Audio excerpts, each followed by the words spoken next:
fear is the opposite of love. So if I'm afraid of you, then I'm either not going to talk to you, or maybe I would be rude to you. Not me, but, well, maybe I'm rude sometimes when I'm fearful.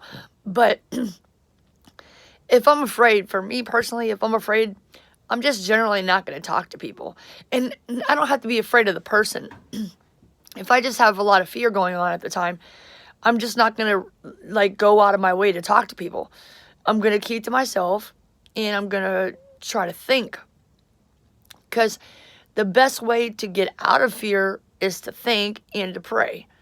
And, this situation right here is not something that I could change except for by working, which is what I'm doing right now. This is season 2 of how legends are made, from living in a car to superstar. And I will make it because I'm not afraid, because I'm more afraid of not showing you the way.